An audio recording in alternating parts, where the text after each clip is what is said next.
final, and he won the Premier League. He won 1 out of 3 trophies because he's not winning the other 2. I've been saying this, but I think Hull deserves some massive credit because that would be like, for instance, taking a Luton Town, newly promoted Luton Town, right? Yeah, shout out to Luton. Shout out to Luton, man. And bringing them up to top 7, a Conference League spot. That would be massive, considering that this slot stadium is in someone's backyard where they can look through their windows and see Oakland entrance. It's mad. It's actually insane that that stadium might be in the Premier League. I know it's not up to Premier League regulation. I'm not sure if they'll be able to even play a game there. But, you know, it's just the thought that counts. This small team, it's equivalent to this small team going to Europe in its first season back in top flight football.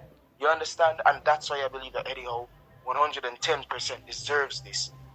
Right? The top 3 managers, in my honest opinion, or no, let me give a top 5 because 3 is just really hard on me. Mm-hmm. Top 5 would be Pep, would be Howe, it would be Serbi, it would be Ten Hag, and it would be oh my God, what's his name from Brentford? Thomas Frank. Yes, it would be Thomas Frank, and that would be my top 5 for the entire season. Because these 5 managers, although Brentford we know finished like 10th or so, although De Serbi did get European football, you know, Ten Hag, you know, Pep won the league, and you know the story with Newcastle. I believe that all 5 of these managers have done something incredible this year for each of their respective teams that gives them the plaudits, that gives them all the opportunity and all of my praises in order to be manager of the season. Any one of them that wins it, any one of those managers that get the trophy, I would not be upset because I know that those 5 managers, maybe Howe, maybe I'll put Ten Hag and Howe higher than the rest, maybe Pep Guardiola up there, maybe De Serbi, you know, but any of those 5 managers that win it, I'd fully say they deserve it. Yeah, man, you have to say that. And for Frank, I mean, he's the only manager who did the double over City this year. I mean, to be honest, City finished with less than 90 points, which was what we wanted. A league champion with less than 90 points. But the rest of the league just didn't step up. Look, De Serbi, fantastic. Touchline, running down the touchline at the Emirates, celebrating in front of the Gunners, causing fights on the touchline with Spurs. Brilliant manager, right? Thomas Frank, double over City, lovely, and he's gonna get money to spend. Ten Hag, we know what's happening with Man United. He needs money. He says it. He says he wants money. If money is not there, what's the point? Anyhow, they're going all out. They want Neymar. They want Kane. They want Kim Min-jae. They want everybody. Everybody. And who's the other guy on your list? Pep. Pep. I'll leave Pep out of this. Pep doesn't belong in this.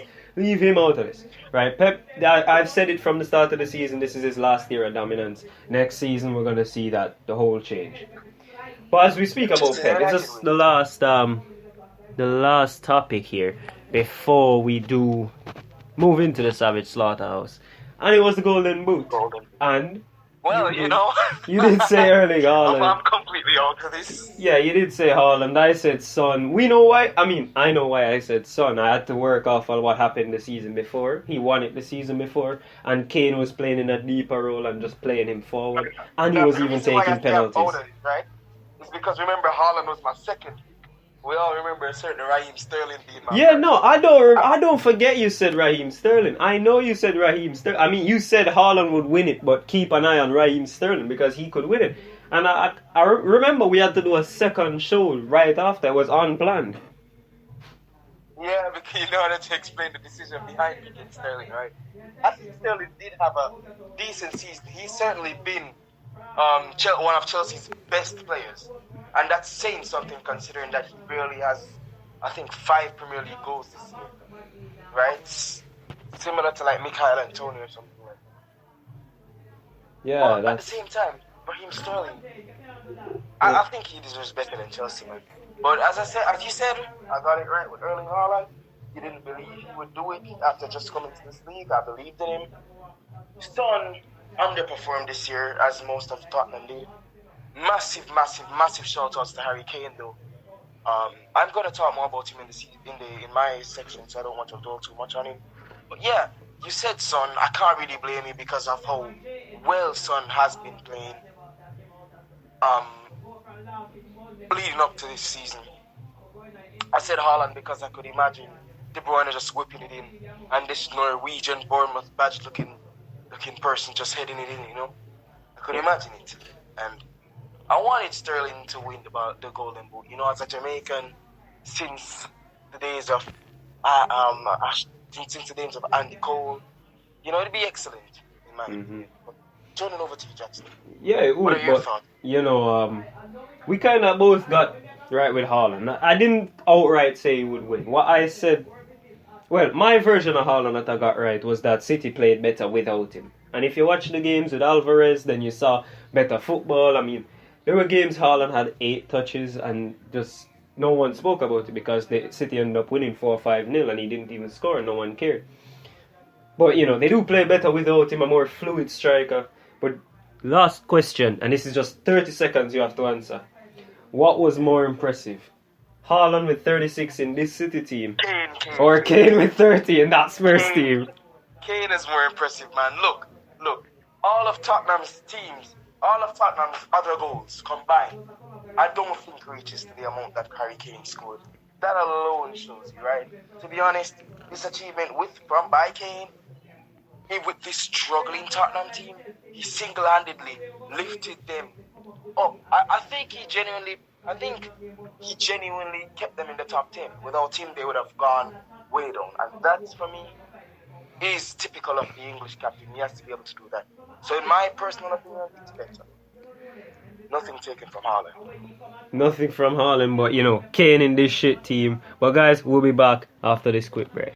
Like and subscribe some more. With Jackson, Brian, and Randy Savage. Me a talk about Jeezy Sports. Tune in video offline tour.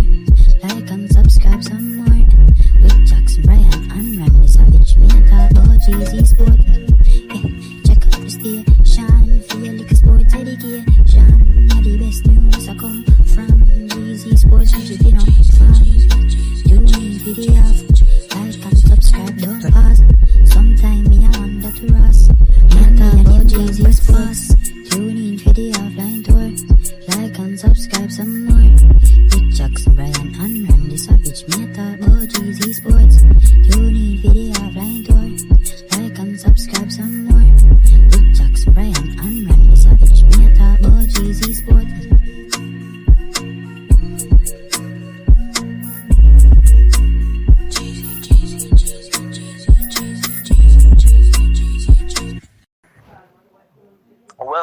Welcome again, guys, to the Savage Slaughters with me, your host Randy Savage, accompanied by your co-host today, Jackson Brian. Jackson, enough talk. We've talked about all of this. Let's jump straight into the team of the season from our ends, and I'm going to start listing 11 players that I believe deserve team of the season ratings this year.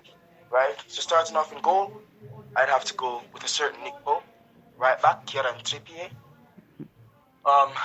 Left back for me, I'll drop Nathan Ake there, considering that he's played most of the season there. Centre backs, Saliba, Martinez. 4 midfielders, because I am being one of those people and going with that front two. The 4 midfielders, right mid, we give it to Bukayo Saka. The 2 centre mids, De Bruyne, and of course, the man, the myth, the legend, Bruno Fernandes. The left midfielder, I'd give it to Marcus Rashford.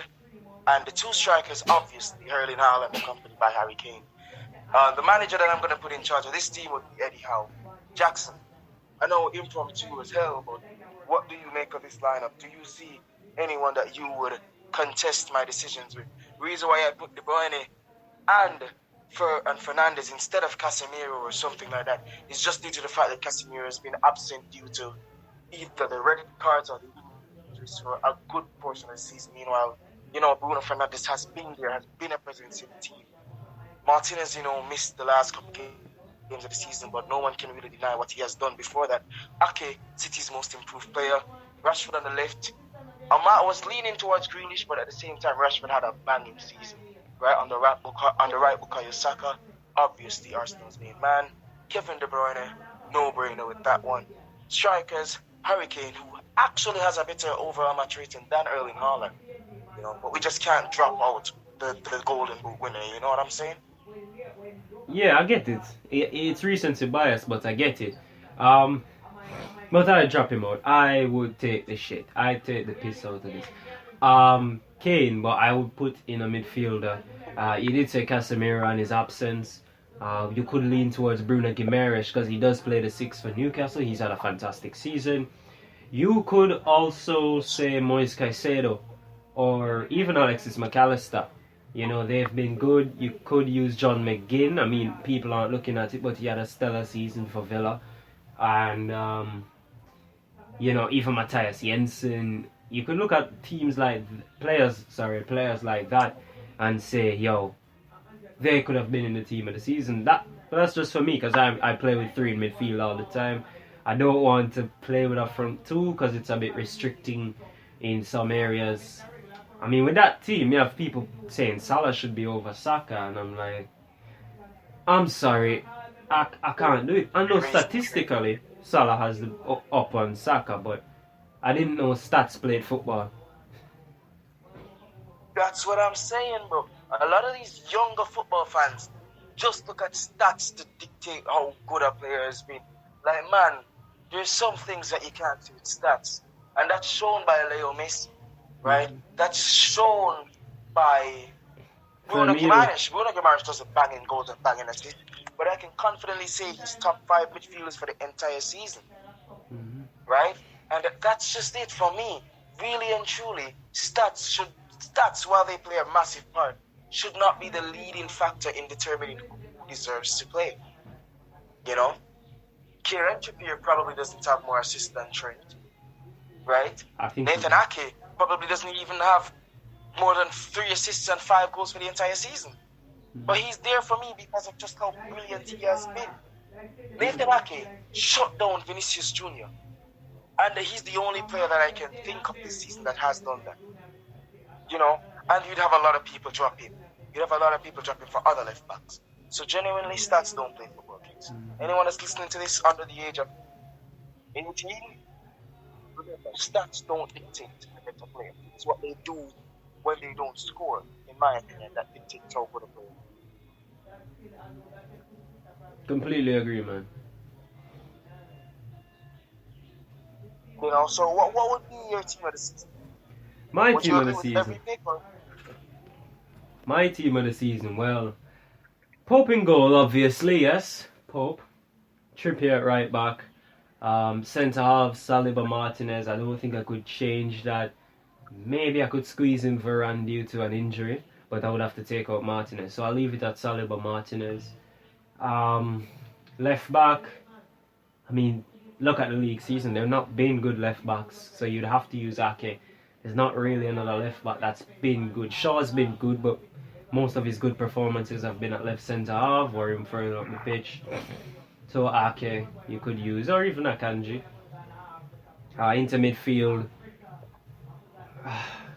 This is where it gets interesting because people are saying I'm using bias, but Martin Odegaard should be there. Casemiro, yes, definitely. And I'm sorry, but I would have to put Moise Caicedo in there just because of how I'm shaping up my team. It's either, for me, it's Odegaard or De Bruyne. And the only thing De Bruyne had more of were chances and assists. I mean, but he's feeding Haaland while this guy is feeding Nketiah. You know what's going to happen. Up front, Kane, because I'm going to use Harry Kane. He's a better all-around striker. Right winger, definitely Saka. And on the left, that's where I'm torn, because I could use Martinelli, but I don't like Martinelli. So I'm going to use Rashford, even though I don't like Rashford either.